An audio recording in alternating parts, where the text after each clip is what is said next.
มาแอบถ่ายสามแมวทำอะไรกันกันนางวิ่งมานางก็หาที่นอนสบายใจพอแม่ถ่ายทำหูตั้งทำหูดินใส่หันหน้าหนีกล้องด้วยดูนางหันหน้าหนีกล้องนะไม่ยอมหันมา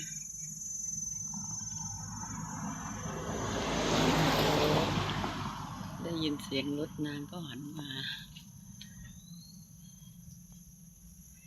เด็กหญิงก้าวสีทำอะไรคะลูกนั่นทำอะไรคะ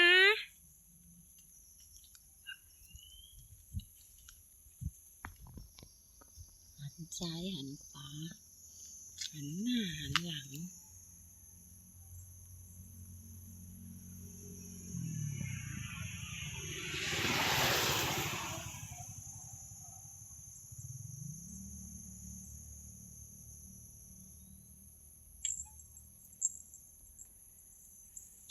มาดูแม่นาง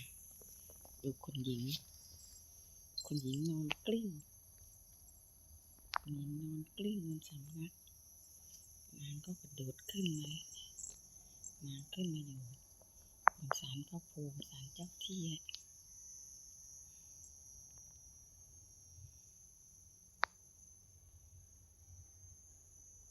ทำอะไรของนาง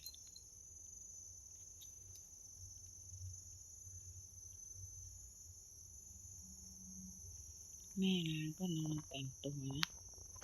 คุณหญิงแต่งตัวจังเลย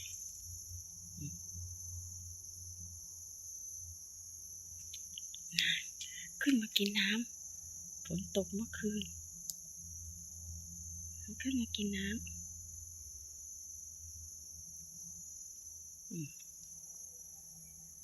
ขึ้นมากินน้ำหญิงก้าวแสน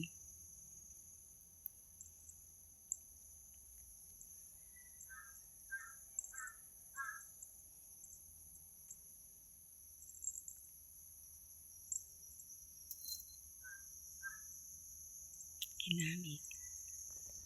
กินน้ำอีก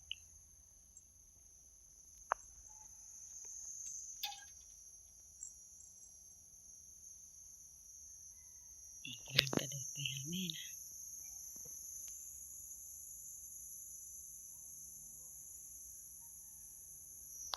กระโดดไม่ได้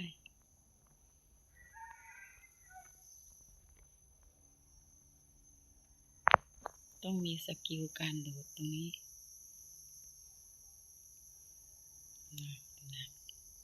นางเล็งว่าจะกระโดดทางไหนดีต้องลงก่อนต้องลงข้างล่างก่อนลงดีไม่ดีลงดีไม่ดีจะได้ไหมก้าวแสนบอก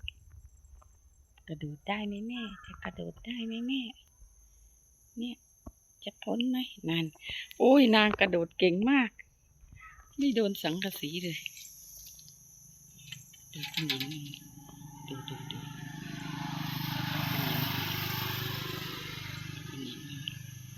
ลูกน้ำก็อยู่ข้างในวันนี้เสียงนกเงียบมากเลยไม่ได้ยินเสียงนกได้ยินแต่เสียงกากับเสียงไก่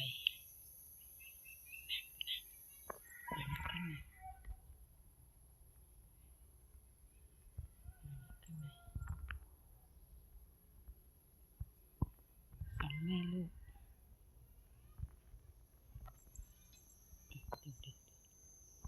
เล่นกันละสองแม่ลูกน่ารักมาก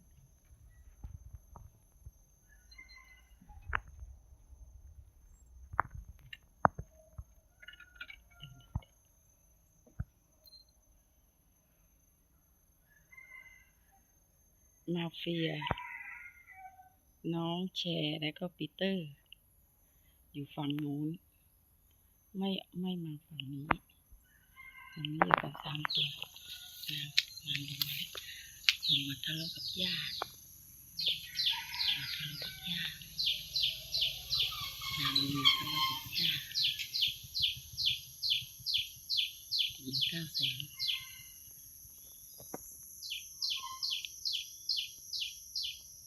คุณยายนอนเงียบเลยไม่เดินเลย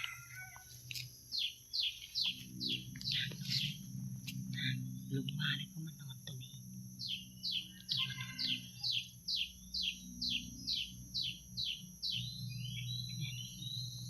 ไม่ได้ยินเสียงนกเลยวันนี้